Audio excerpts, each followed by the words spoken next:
আপনার জন্য একটা পত্র এসেছে। কই কই দেখি।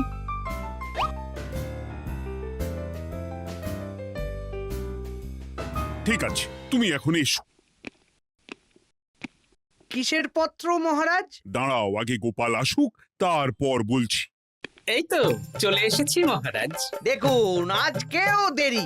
আপনি কিছু গোপালকে বলেন না বলে লাই পেয়ে পেয়ে গোপাল আপনার মাথার উপরে উঠে গেছে। আমার নাম কি চুল নাকি যে মাথার উপরে উঠবো? আপনিও পারেন বটে। আমার নিজেরটাকেই চুল নেই। বাদ দাও, শোনো, আমি একটা নিমন্ত্রণ পত্র পেয়েছি। পাহাড়পুর রাজ্যের জমিদার বল্লভ নারায়ণ আমাকে নিমন্ত্রণ করেছেন। এ তো বেশ সুসংবাদ মহারাজ। পাহাড়পুর অপূর্ব সুন্দর রাজ্য, আপনি ঘুরে আসুন মহারাজ। না না না না না, আমি একা যাব না, তোমাকেও যে যেতে হবে। আজ বিকেলেই বেরোবো, তুমি জামা কাপড় গুছিয়ে রেখো। এ আমার পরম সৌভাগ্য মহারাজ। এ কি মহারাজ, গোপাল কেন যাবে? আমি কি দোষ করেছি? আমাকেও নিয়ে চলুন। না না না, তুমি রাজ্যের মন্ত্রী, আমি বেশ কিছুদিন থাকবো না, তাই রাজ্যটা তোমাকেই সামলাতে হবে। আচ্ছা আচ্ছা, আপনি তো রানীমাকেও নিয়ে যেতে পারতেন। আমি কোথায় কাকে নিয়ে যাব সেটা আমার একান্তই ব্যক্তিগত ব্যাপার। তুমি বেশি বোঝাতে এসো না মন্ত্রী। বেশ।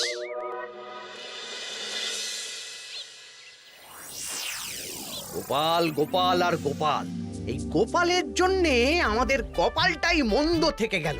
মন্দ না, বলুন বন্ধ থেকে গেল। সব সুযোগ ওই গোপাল পাবে, আর আমাদের বেলা ছাই। আজকেও গোপাল রাজসভায় দেরি করে এলো, তবুও বেটাকে মহারাজ কিছু বললেন না। বলবে কি? উল্টে মহারাজই তো গোপালকে ঘুরতে নিয়ে যাচ্ছেন। পাহাড়পুরে গিয়ে ভালো মন্দ আহার করবে গোপাল, আর আমি রাজ্য পাহারা দেব। হ্যাঁ, ঘেন্না ধরে গেল এই জীবনে। গোপাল যতদিন আছে ততদিন কিন্তু আমরা ওই ফুলে ফেপে উঠতে পারবো না। গোপালের যেন 7 খুন মাপ। আমরা তো বানের জলে ভেসে এসেছি। আপনি তো গোপালকে তাড়ানোর অনেক চেষ্টা করেছেন, কিন্তু কিছুতেই কিছু হয়নি। হবে কি করে? গোপালের একে ওই ক্ষুরোধার বুদ্ধি, তারপর মহারাজের উপর অগাধ বিশ্বাস, দুটো মিলেমিশে এক হয়ে গেছে। মাঝে মাঝে তো মনে হয় বেটাকে মেরেই ফেলি। আমার দু চক্ষের বিষ।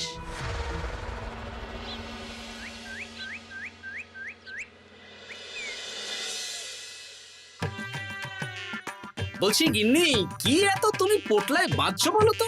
এত দূরের রাস্তা, তাই শুকনো খাবার ভালো করে বেঁধে দিচ্ছি। হ্যাঁ, তা কি কি দিয়েছো শুনি? ভিজে চিড়ে দিয়েছি, মুড়ি, নারকোল কুচো, চিনি দিয়েছি। হ্যাঁ, ব্যাস, আর কিচ্ছু দিতে হবে না। আমার সাথে তো মহারাজও যাচ্ছেন। আমি একটু বেশি করে দিয়েছি গো। দূর, সে কথা বলিনি। মহারাজ যাচ্ছেন তো, তাই মহারাজও নিশ্চয়ই রাজবাড়ি থেকে ভালো মন্দ খাবার নিয়ে আসবেন। যে যার নিজের তালে থাকে। কি আর করবো গিন্নি, উদরকে আদর করে যা সুখ তার অন্য কিছুতে নেই। বেশ বেশ, সাবধানে যেও।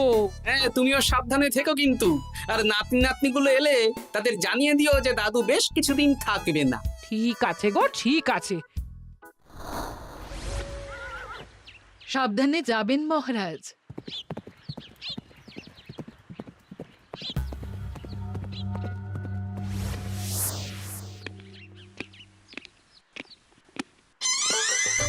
তুমি হুটহাট করে কোথায় চলে যাও বলো তো? আমি বিকেলে তোমার জন্য মুচমুচে বেগুনি ভেজেছি।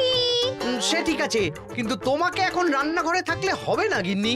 ও মা, রাতের খাবার কে করবে শুনি? আমি তো এখন একটু একটু রান্না শিখে গেছি। এখন তোমাকে অন্য কাজ করতে হবে। কি কাজ? শোনো, বুঝতে পেরেছো তো? একদম জলের মতো পরিষ্কার বুঝে গেছি। তাহলে আর দেরি না করে যাও।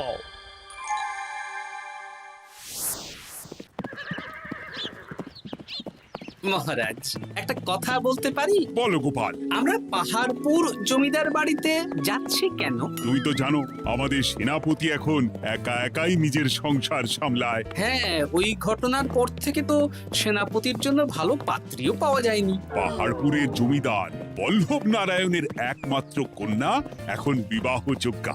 তাই আমি আর তুমি দেখতে যাচ্ছি। সেনাপতিকেও সাথে নিয়ে গেলে হতো। না, আগে আমরা যাব, মেয়েটা কেমন সেটা বিচার বিবেচনা করে ফিরে আসব। তারপর যদি সেনাপতি রাজি হয় তখন আমরা বাকি ব্যবস্থার দিকে এগোবো, তাই তো? একদম তাই। আর তোমার চেয়ে ভালো মানুষ চেনার ক্ষমতা আমার জানা আর কেউ নেই, সেই জন্যই তো তোমাকে নিয়ে এলাম। এ আমার পরম সৌভাগ্য মহারাজ।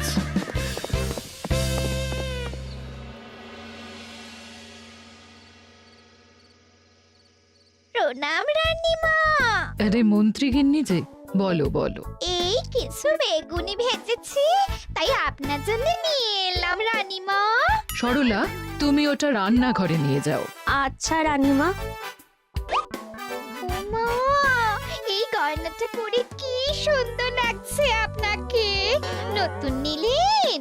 না না, বছরখানেক আগে বিবাহ বার্ষিকীতে মহারাজ গড়িয়ে দিয়েছিলেন।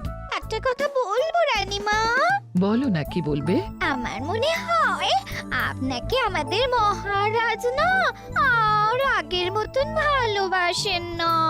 এই কি কথা বলছো তুমি? খোলা চোখে যা মনে হয় তাই বলেছে রানীমা। এই দেখুন না, মহারাজ হঠাৎ পাহাড়পুরে ঘুরতে চলে গেলেন আর আপনাকে নিয়ে গেলেন না। নিশ্চয়ই কোনো কাজ আছে, তাই আমাকে নিয়ে যাননি। ওই তো, এত ছাড় দিয়েছেন বলেই তো পার পেয়ে বসেছে। অপরাধ নেবেন না রানীমা। মহারাজ সব ব্যাপারে শুধু গোপাল আর গোপাল, কিন্তু বাড়িতে যে আপনিও আছেন সেটা মহারাজ খেয়ালই করেন না। আসলে গোপালকে মহারাজ খুবই স্নেহ করেন তো।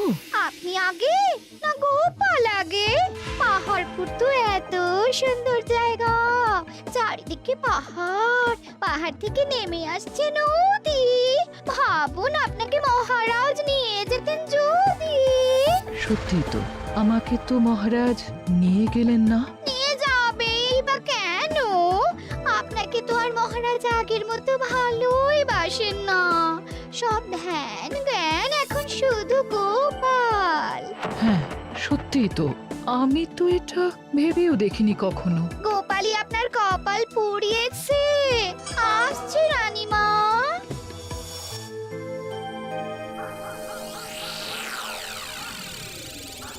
কি গো গিন্নি, আমি যেমন যেমন বলেছি তুমি তেমন তেমন রানীমাকে বুঝিয়েছো তো?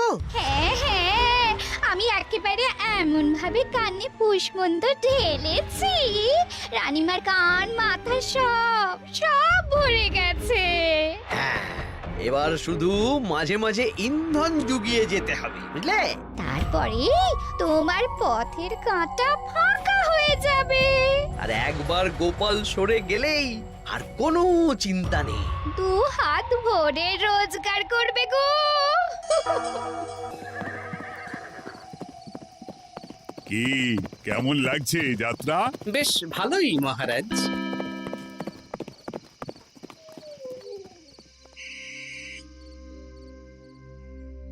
রানীমা, খাবার কি আমি এই ঘরে নিয়ে আসবো? না, আজ আমি কিচ্ছু খাবো না, কিচ্ছু না, খিদে নেই, যাও। এ কি রানীমা, আপনি তো সেই দুপুরের পর কিছুই খাননি। তোমাকে একবার কিছু বললে তুমি বুঝতে পারো না? বলেছি তো আমার খিদে নেই, আমাকে বিরক্ত করো না, যাও।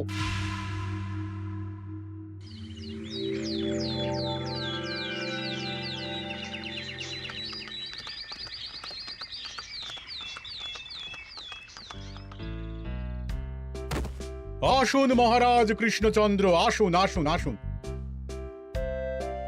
কি সুন্দর জায়গায় পাহাড়পুর, মনে হচ্ছে বেশ কিছুদিন থেকে যাই। তা থেকে যান না। এখন যে কাজে এসেছি সেটা আগে করে নি, তারপর যদি সব ঠিকঠাক তখন তো আবার আসতে হবে। তাও ঠিক। এই বিমলা মা, এদিকে আয়। এই নিন কমলা লেবুর শরবত। বেশ সুন্দরী দেখতে মহারাজ। নিজের মেয়ে বলে বলছি না, বিমলা সব কাজ নিজের হাতে করে। বাড়িতে পাঁচটা দাস দাসী আছে, তাদের কাজই করতে দেয় না। বাহ বাহ বাহ, ভালোই তো। আপনার মেয়েকে তো বেশ লক্ষ্মীমন্ত দেখতে। ও অনেক ছোটবেলায় মাকে হারিয়েছে, কিন্তু নিজের ইচ্ছে পড়াশুনো রান্না বান্না সব শিখেছে। যেমন হাতের রান্না তেমনই মাথায় বুদ্ধি। রান্না তো খেলেই বুঝতে পারবো। হ্যাঁ, আজ দুপুরে সব রান্না তো নিজের হাতেই করছে। আমি ওকে কিছু প্রশ্ন করতে চাই। দাঁড়িয়ে আছো কেন মা? বসো। মহারাজ, আপনার অনুমতি নিয়ে আমি বিমলাকে কিছু প্রশ্ন করতে চাই। করো না। আচ্ছা বিমলা, তোমার বয়স কত? আসছে শ্রাবণে আমি 19 বছরে পড়ব। আচ্ছা, শ্রাবণ মাসে জন্ম, বর্ষাকালে। বেশ বেশ। আচ্ছা বলো তো, মেঘের ডাকে জল ছেড়ে ডাঙায় উঠে পড়ে, মানুষ তাকে হাতে পেলে নিয়ে যায় ঘরে, এটা কি? কই মাছ। বাহ বাহ। এবার বলো তো, এমন কোন জিনিস যেটা একান্তই তোমার কিন্তু অন্যেরা বেশি ব্যবহার করে? আমার নাম। বাহ বাহ বাহ বাহ বাহ, খুব সুন্দর খুব সুন্দর। আপনার মেয়ের মাথায় বুদ্ধি আছে। আর আচ্ছা আচ্ছা, আরেকটা প্রশ্ন করব। বলো তো, একটা অঙ্ক পরীক্ষায় তোমার বাবা 100-তে 90 পেয়েছে, তুমি 100-তে 100 পেয়েছো, আর আমি 100-তে 95 পেয়েছি। তাহলে কে বেশি বুদ্ধিমান? আপনি বেশি বুদ্ধিমান। এমা, এটা তুই কি বললি রে? তুই তো 100-তে 100 পেয়েছিস, তাহলে তুই বেশি বুদ্ধিমান হবি না?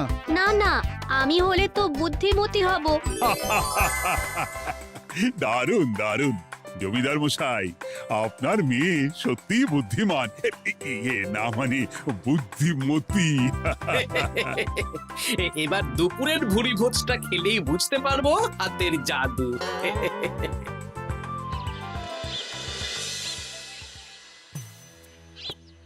রানীমা, বেলা হয়ে গেছে, এভাবে না খেয়ে থাকবেন না, আপনার শরীর খারাপ করবে। তোমাদের মহারাজ আসুক, তারপরে খাবো। যতদূর জানি মহারাজ আগামীকাল সকালে ফিরবেন।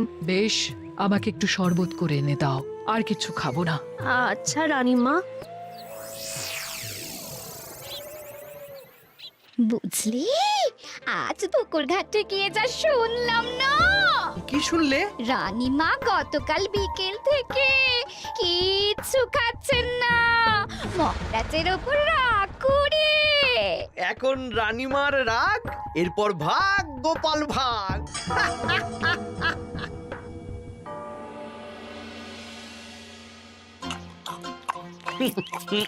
সত্যি বিমলা, তোমার হাতের রান্নার কোনো তুলনা নেই মা। আমাদের সেনাপতি তাহলে আর হাত পুড়িয়ে রান্না করবে না বলছো? সে যদি কর্তাগিন্নিতে রাগারাগি হয় তখন। মা আমার লজ্জা পেয়েছে। তা আপনাদের কোনো আপত্তি নেই তো? কি যে বলেন, আপনার রাজ্যের সেনাপতি বলে কথা। বলছি, বিমলাকে তো আমাদের সেনাপতি দেখলো না, তাহলে? বিমলার একটা তৈলচিত্র আছে, আমি আপনাকে বরং সেটা দেব, আপনি ওনাকে গিয়ে দেখাবেন। সেই ভালো হবে, আমাদের খুব পছন্দ হয়েছে। তাহলে সেনাপতি রাজি হলে আমরা বিবাহের তারিখ চিঠিতে জানিয়ে দেব। আচ্ছা মহারাজ।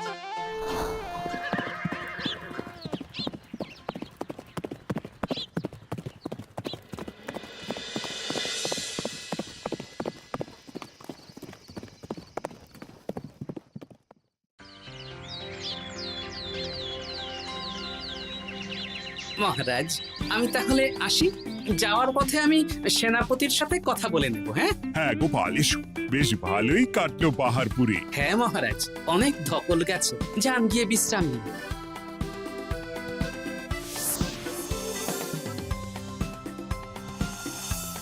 কি সেনাপতি, পছন্দ তো? হ্যাঁ, খুব পছন্দ হয়েছে গোপাল। তোমার চোখ তো দেখছি একেবারে জহুরির চোখ।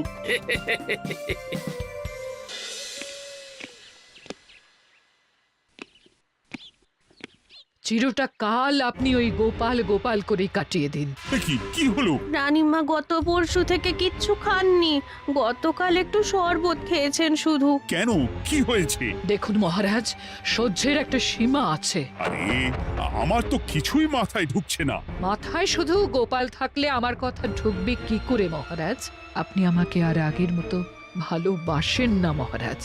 এসব কি বলছো রানী? ঠিকই বলছি, আপনি খেয়ালই করেননি যে আমি গলায় আপনার পছন্দের পান্নার হার পরেছি মহারাজ? আরে আমাকে বলার সুযোগ দেবে তো। দেখুন, আপনি পাহাড়পুরে ঘুরতে গেলেন, গোপালকে নিয়ে গেলেন।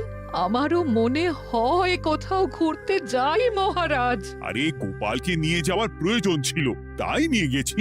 গোপাল তো আপনার প্রিয়জন, তাই ওকেই আপনার প্রয়োজন। আমি তো কেউ না। দেখো, গোপাল আমার সব বিপদে আপদে পাশে থাকে, তাই ওকে ভরসা করি। সেটা তো তুমি খুব ভালো করে জানো। আজকের পরে হয় গোপাল থাকবে, না হলে আমি থাকবো। না না না, এ হতে পারে না। গোপালকে আমি সরাতে পারবো না, আর কাউকে সরানোর জন্য কোনো কারণ তো চাই। আর কারণ যদি আমি দিয়ে দিই? কি কারণ? আপনি গোপালকে বলবেন আমার সাথে আপনার ঝগড়া হয়েছে। বেশ, তাতে কি? আপনি গোপালকে বলবেন ও যেন আমাকে বলে আপনার কাছে ক্ষমা চাওয়ার জন্য, আর আমি ক্ষমা চাইবো না। ব্যাস, আপনি এই সামান্য কাজটা গোপালকে করতে না পারার জন্য ওকে তাড়িয়ে দেবেন। ওকে মাত্র 7 দিন সময় দেবেন, ব্যাস। ঠিক আছে, আমি এক্ষুনি গোপালকে ডেকে পাঠাচ্ছি। দেখো গোপাল, এখন যদি রানী আমার কাছে ক্ষমা না চায়, তাহলে কিন্তু আমি বাধ্য হব তোমাকে রাজসভা থেকে তাড়িয়ে দিতে। আচ্ছা মহারাজ, বুঝেছি। রানীমা আপনার কাছে ক্ষমা চাইবেন, কিন্তু তার জন্যে আপনাকে আমার কথা মতো কিছু কাজ করতে হবে মহারাজ। কি কাজ বলো? বুঝেছেন? হ্যাঁ। না গোপাল, আমি মহারাজের কাছে ক্ষমা চাইতে পারবো না। দেখুন রানীমা, আমার মনে হয় আপনার ক্ষমা চাওয়াই উচিত। পুরুষ মানুষের মন বলে কথা, যদি বেশি দিন আপনি মহারাজের সাথে এরকম তিক্ত সম্পর্ক রাখেন, তাহলে কিন্তু মহারাজের মন অন্যদিকেও চলে যেতে পারে। এমনিতেও কি গোপাল? কিছু না রানীমা, শুধু এটুকু জেনে রাখুন, রাজবাড়ির মাঠে বাঁশ বাঁধা হবে। মানে কেন?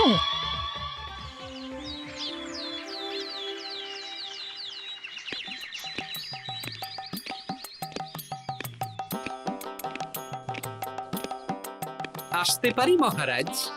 হ্যাঁ, এসো এসো। বলছি, আমি তাহলে জমিদার বাড়িতে বিবাহের দিনক্ষণ ওই চিঠি লিখে জানিয়ে দিচ্ছি। হ্যাঁ, জানিয়ে দাও গোপাল।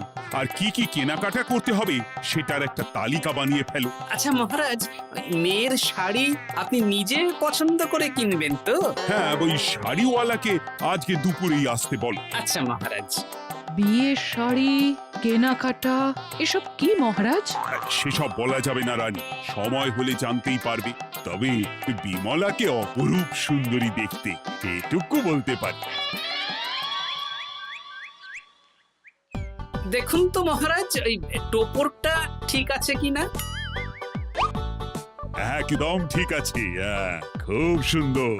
শাড়িওয়ালা এক্ষুনি আসছে। আসছি মহারাজ। এসো এসো। কার জন্য শাড়ি লাগবে মহারাজ? রানীমার জন্য? না না, বিমলার জন্যে। বিমলাকে? এক অপরূপা তরুণী, বুদ্ধিমতীও আছে, ধীর স্থির, ঝগড়া করে না। বেশ, অনেক হয়েছে মহারাজ। দোহাই আপনার, আপনি দ্বিতীয় বিয়ে করবেন না। আমি ক্ষমা চাইছি। কি বলছো রানী? আমি বুঝতে পেরেছি, আমি আপনাকে গোপালের নামে 2-4 কথা শুনিয়েছি বলে আপনি বিয়ে করতে চলেছেন। আমি আর রাগারাগি করব না, আমাকে ক্ষমা করুন। ব্যাস, রানীমা ক্ষমা চেয়ে নিয়েছেন, মানে আমার চাকরিটা থাকছে। হ্যাঁ গোপাল, হ্যাঁ, দোহাই তোমার, মহারাজকে বিপথে চালিত করো না। আরে দূর, আমি বিয়ে করছি নাকি? বিয়ে তো হবে সেনাপতির। ওর জন্যই তো পাত্রী দেখতে পাহাড়পুরে গেছিলাম, গোপাল আর আমি। তার মানে মন্ত্রীর বউ আমাকে ভুল বোঝালো? আবার মন্ত্রীর কোনো ষড়যন্ত্র হবে, ওকে না নিয়ে গিয়ে গোপালকে নিয়ে গেলাম বলে। সেনাপতির বিয়ের আগেই আপনি মন্ত্রী মশাইকে ধোলাইটা দিয়ে দিন। ঠিক বলেছ রানী, তুমি বরং শাড়ি পছন্দ করো, আর আমি চললাম মন্ত্রীকে ধোলাই দিতে।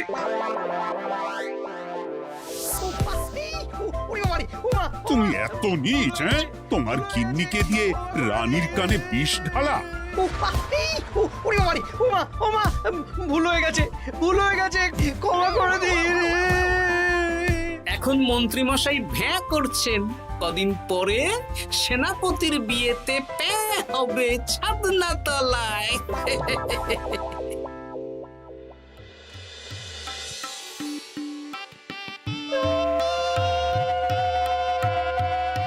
এবার মালা বদল হবে। এবার বুঝবে মালার কি জ্বালা। কি বললে? হ্যাঁ?